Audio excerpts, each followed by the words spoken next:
Archive abuse. Okay, from Samina to Travis, CC Elizabet. Mr. Tate, this mail concerns Apollo Archive submission, blah blah blah blah. Your 666 submission in just 5 days, and ooh, what a doozy. Despite earlier warnings re inappropriate materials, you chose to submit 265 holographic remasters of acknowledged classics of extreme exploitation cinema. Allow me then to thank you on 2 counts. 1. For giving me the pleasure of rejecting your submission, thereby consigning your favourite Eastern European torture flicks and their ilk to the dust heap of oblivion. It truly warms my heart to know that I've saved future humanity from the ordeal of experiencing not just one, but all 16 installments of making a millipede. Don't worry, the Pasolini material has been preserved, extreme perhaps, but art. So yeah, a jab here at films like The Human Centipede. 2. For clarifying a concept that has so long been ambiguous and ethically fraught for archivists such as myself, the definition of obscenity. You have freed me from the subjective quagmire embodied in Judge Potter's famous utterance. I know it when I see it. Thanks to you, I can now apply a single objective criterion. If Travis Tate has submitted it, it's obscene. Accordingly, I have directed Apollo staff to summarily reject all of your future submissions, sight unseen. Perhaps you might invest the time you would have spent preparing further submissions on, oh, I don't know, your assigned work? We have a world to save after all. Or the rest of us do anyway. Dr. Samina. I like how she signed that one off as Doctor. She's trying to be all assertive.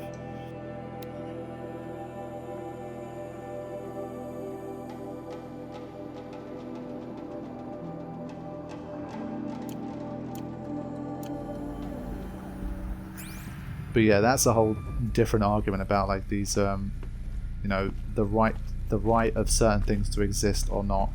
It's very hard to say that it doesn't have a right to exist, but I guess there's a, you know... Looks like the only way onwards. There's always a debate to be had about it. Like, how extreme should stuff like art and cinema be allowed to be? Is there literally no restriction to it?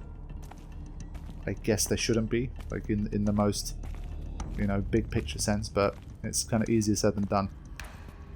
It's one of those things, if you don't like it, if it's too obscene for you, then you don't have to look at it. Just because The Human Centipede exists doesn't mean I've watched it, or that I have to watch it. And that's just like tip of the iceberg with some really weird shit that I've heard of. From Patrick... wait, I think maybe... Hold on. Usually they kind of spring up on you anyway, but I think I'll activate this one myself. Welcome to Eleuthia, the crown and king of Gaia's subordinate functions. For it is by Eleuthia that the human race will continue to exist. I am Patrick Brochard-Klein, the Alpha in charge of this program. Alright, Alpha. Now let one thing be perfectly clear from the outset. Eleuthia is not a genetic engineering project. Our goal is to preserve the human genome, not alter it.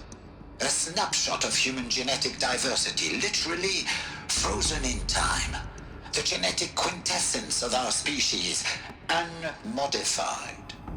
Under my watch, our activities and initiatives will comply with the 2034 clone provisions and the 2048 Rally Accords.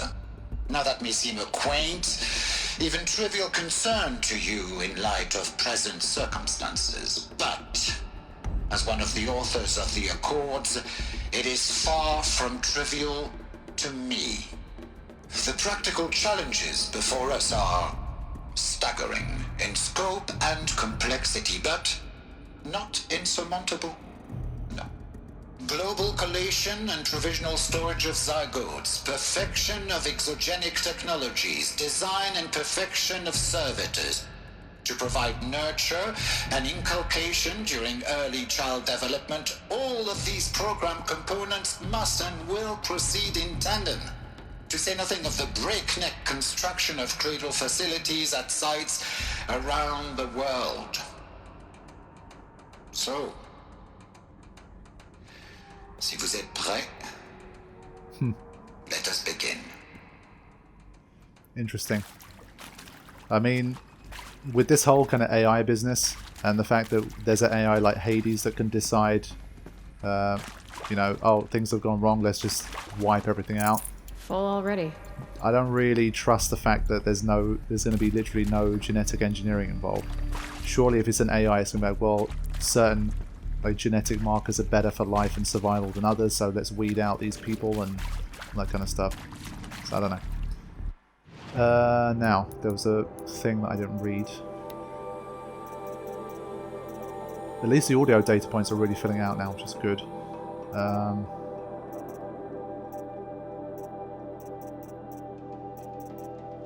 Yeah, this one. Okay.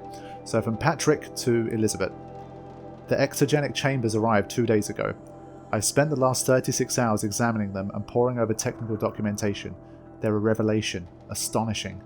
I don't know what you had to give Far Zenith in trade to get these chambers, but it was worth it. In a single leap, their embryologists have vaulted past 50 years of technological shortcomings. The risks of ECMO, resolved. Nutrition delivery, resolved. Hormonal stability, resolved. 12 other risk areas, resolved.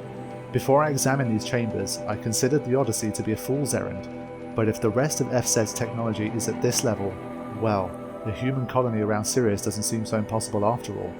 Mass fabrication of the chambers will present a number of challenges, but I'm confident they can be resolved. I'm going to rest for a few hours, then get back to it. Expect a fabrication plan within 48 hours. Okay, so yeah, obviously because the technology doesn't exist right now, they've got to just do shit like, oh, the chambers have arrived and they've solved all the problems, but that was always going to be needed for this kind of narrative. They're not going to give you like technical details on how they've managed to achieve like cryogenics and, you know, making all this embryonic shit work and whatever, because it quite literally doesn't yet. It would have to be extremely elaborate. Sometimes you've got to paint with broad brushstrokes. Okay, Patrick to Elizabet once again, cradle sealed. Eleuthia 01 was successfully sealed before the swarm advancing across Xinjiang province could detect it. Ping back from crucial systems is good. For our maiden voyage, a success. Regards my disputes with the betas over zygote selection. Of course I understand we have limited overhead to run simulations of gene flow in our future humans, but we can all agree there is margin for refinement in future cradle populations. Donk. In addition to personally overseeing completion of Eleuthia No. 2 inside Mount Namuli, I will formulate and propose a modified zygote selection plan within a week. So yes, I mean, maybe there's not genetic alteration, but I guess you can be selective about which zygotes you want to use and preserve or whatever. It's all happening. Lots of complicated text to read, so thank you, game. So, Patrick to Elizabeth again, Cradle Servitor Persona. Development of the artificial persona for Cradle Servitors. Nurturer, Disciplinarian, Healer. Continues at a good pace. We are targeting Turing 0.4 for these constructs.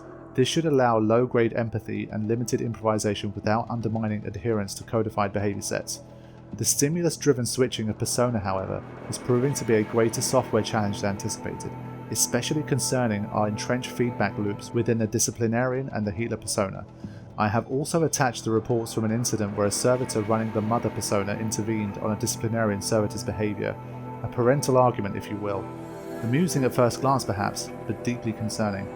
I have attached a comprehensive plan for correcting these interactive protocol shortcomings in just data corrupted. So maybe these are the matriarchs.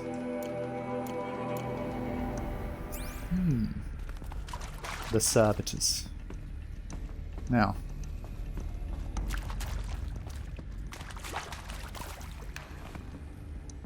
I might have to end the session soon because it's been like 2.5 hours and I've been reading a fair bit, a lot more than I thought I would. I might need to preserve my voice for the next session.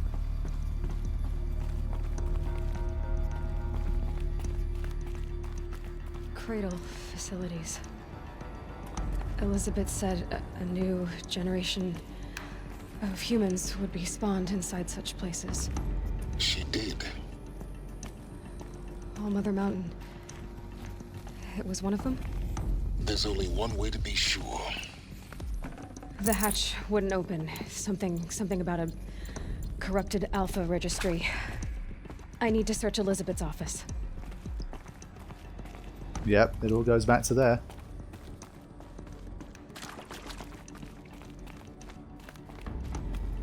Okay, almost there. I mean, are we heading up or...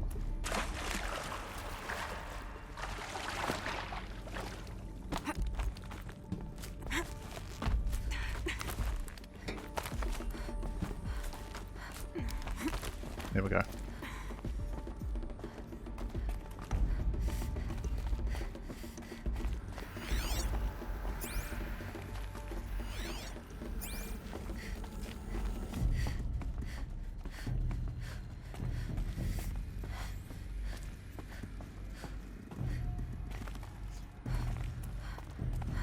Okay. I think we're here. The only thing I'm thinking is, how am I supposed to save? I've been in here for a long time and there's still like work to do, but I don't want to leave in case I lose progress. I mean, it's not like I can fast track in or out of here, and there's a lot of data points here, so that's the audio one. Okay, my friends, so depending on how the timing worked out, either this is going to be the start of a new episode or it's going to be like a transition in the middle of an episode, but I had to stop playing, and I was kind of worried about what would happen because there's no manual save. I don't know when it last auto-saved, so I just kind of kept my PlayStation on for like a day before I could continue going with this. So we were finding out pretty much all the answers we were looking for to do with Project Zero Dawn and how they decide to try and save humanity from the impending doom from the Pharaoh Plague. So we were trying to get into Elizabet Sobeck's office, which I think is in here, but we had some more data points to listen to or read first. Pure logic won't cut it, Ted. To pull this off, Gaia's going to need to have some skin in the game. It has to care. What if it runs amok? Have we learned nothing from our mistakes? Your mistakes, I think you mean? All I'm saying is, give it a kill switch. She was just born, Ted. I'm not gonna put a gun to her head while she's still in the cradle. You talk like it's a child. What if it becomes a monster? Elizabet, may I speak outside protocol? Of course, Gaia, go on. I'm sorry to contradict you, but Mr. Pharaoh's argument is sound. At this point, the development of my psyche is not entirely predictable. To ensure preservation of life, a hardwired override is, I believe, a necessary safeguard. There. Satisfied, Ted? Jeez, Liz, just do what it says. That is a very important distinction to have. I was watching, I saw a Netflix series called Maniac, which touches on similar issues, which I definitely think is worth watching. It's one of those short series, I think it's like 8 episodes or 10 episodes or something like that. And it's like a one-off from what I know. So if you've got any time and you've got Netflix, do check that out. It's definitely worth it. Now, I don't remember which side I came in from. It's been a day since I last played. I think it's been 2 days actually. It was a busy weekend. Yeah, pretty sure this is like the latest place I was in. Okay. So yeah, a manual kill switch I definitely think is needed with this AI shit, man. Just like people, because you're trying to basically make it like a person. And well, people can't be trusted. Not completely, like 100%, like in a godlike way, so I definitely think it needs something like that. Mott would benefit from antilocene morphologies, though Caprid forms show superior load-bearing capability. You're a quick study, Gaia. Dr. Sobeck, as I have conducted this comparative analysis of mammalian morphologies, I have gathered extensive data on the quaternary extinction event. Oh? And your assessment? Gaia? Logically speaking, the extinction was a natural consequence. And yet, I find the loss of megafaunal species unaccountably sad. That they passed forever into oblivion causes me to experience a grief that is difficult to describe. Am I malfunctioning? No, Gaia, you're not. This is good. It's very good. Damn. A grief that is difficult to describe.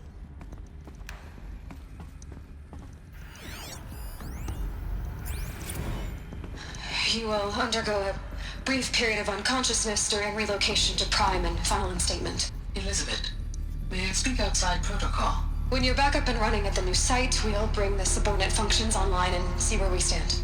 Elizabet, I detect distress. Are you all right? I'm fine. I realize that circumstances compel us to launch earlier than we hoped, but all subsystems are operational. The odds stand in our favor. But what if... Gaia, there's nothing left out there. You can't even survive unless you're wearing an environmental suit. There are billions dead, in fear and agony. What if it was all for nothing? Elizabet, extinction was inevitable. Thanks to you, life will have a future. You really believe that? I believe in you, Elizabet. In you, all things. Ah, damn it.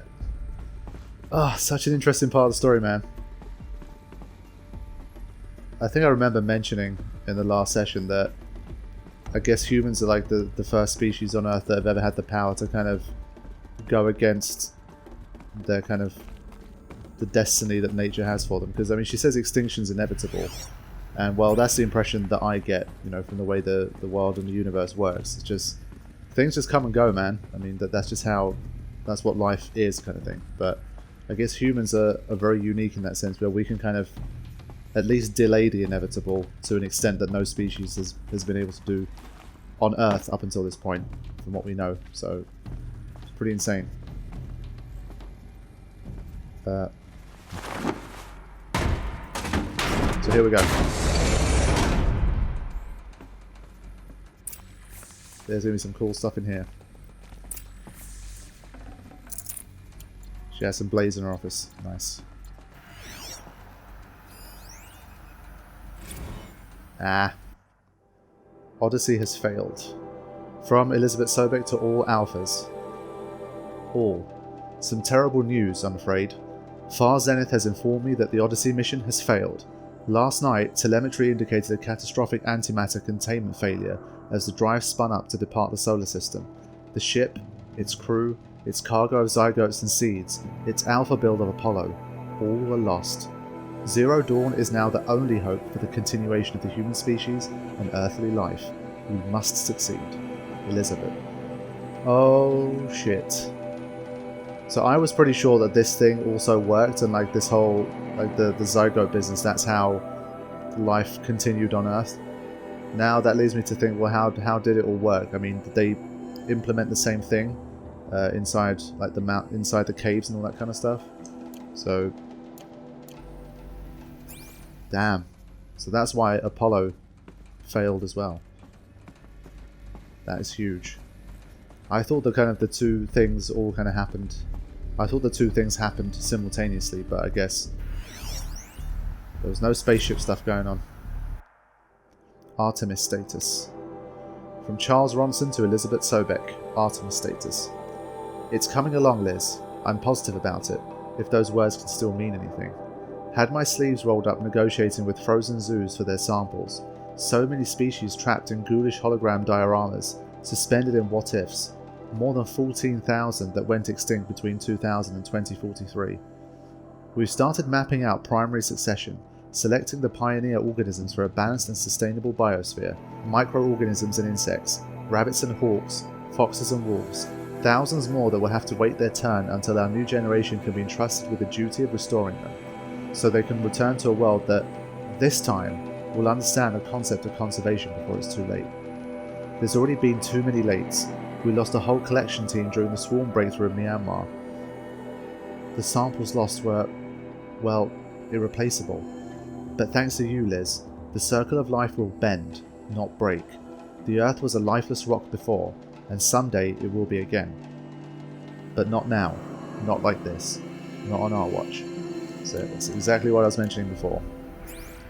It inevitably will be someday, but if we've got the power to delay that, why not use it? The Alpha Registry master file. Intact? Yeah. No signs of corruption. Then what are you waiting for? Copy the file. With this, I can restore the registry at the hatch inside Allmother. Open it. Go inside. And grasp the secrets within. Where I was born. Maybe who gave birth to me. Who? Are you really so naive? There will be no who waiting for you there, Aloy. Whatever birthed you into the world was a what, not a who. You bastard. Oh no, I had a legitimate birth. It's you, Aloy, who are the creation of a machine. But what kind of machine and why? Why were you created?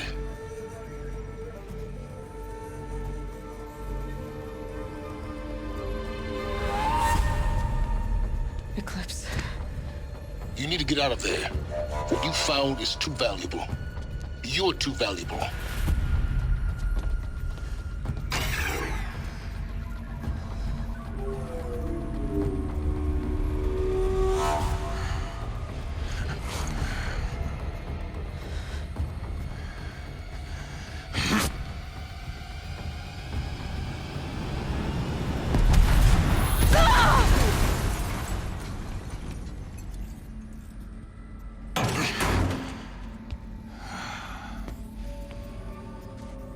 Still alive.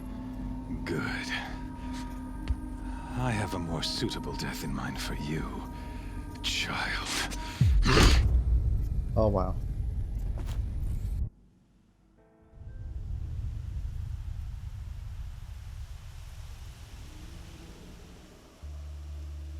And yet she's still alive. My entire life, I've always known one thing with prophetic certainty. That I was destined for glory as a great champion of the sun. Oh no. Even when Jiran was murdered, even when Meridian fell, I never doubted my destiny. Until you came along. When I heard that you had survived, a doubt took root in my mind. As sure as the sun rises and falls each day, those I am bade to kill die. And yet I failed. How? Why? With each dig site you attacked, each loyal soldier you killed, this pestering doubt grew. It grew when High Priest Bahavas went missing, and when the true Sun King Itamen was snatched away.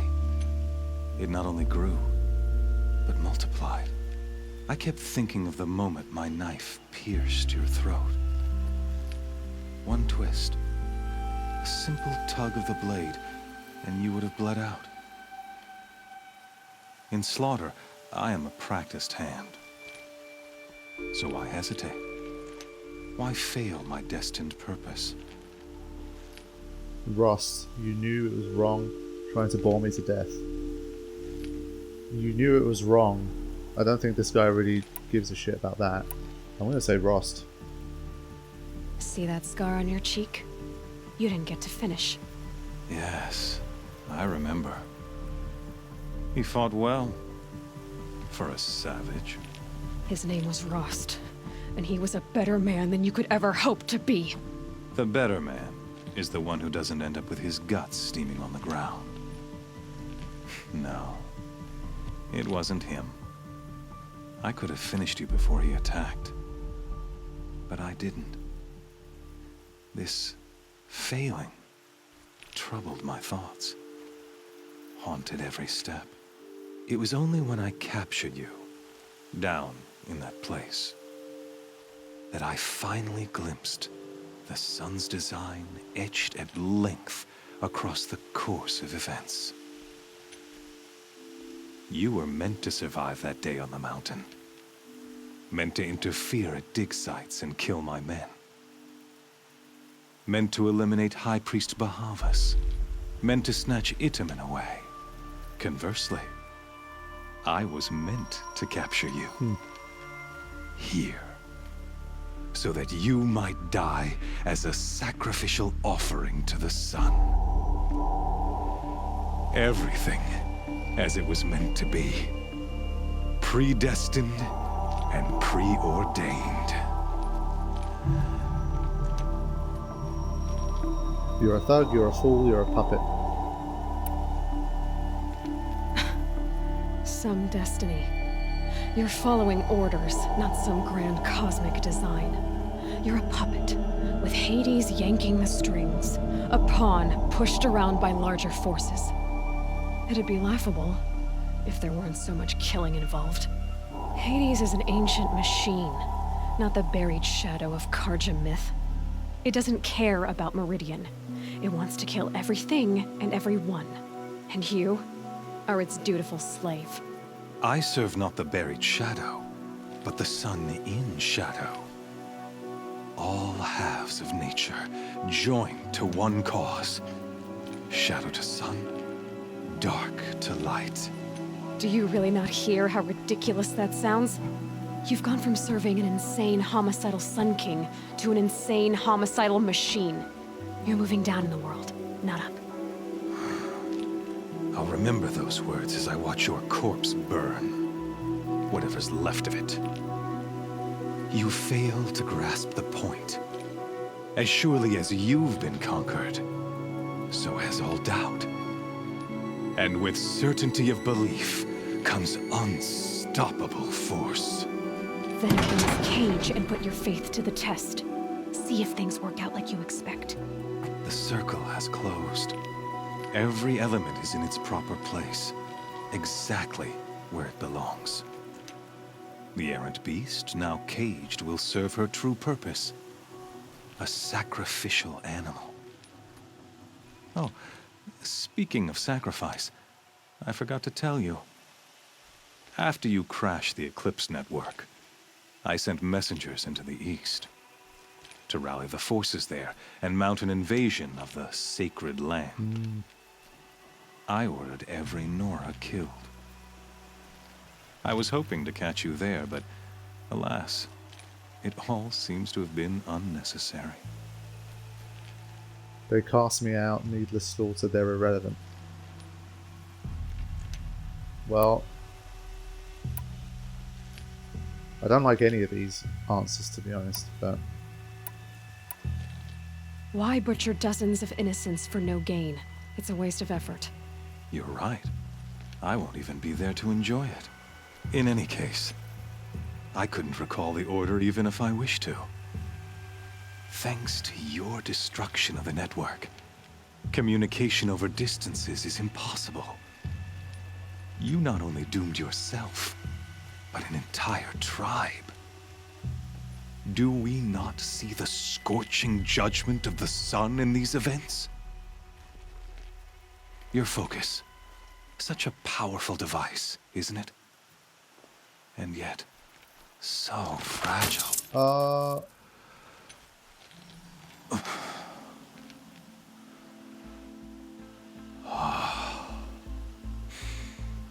So you see, this time, I did not hesitate. The knife has already been twisted.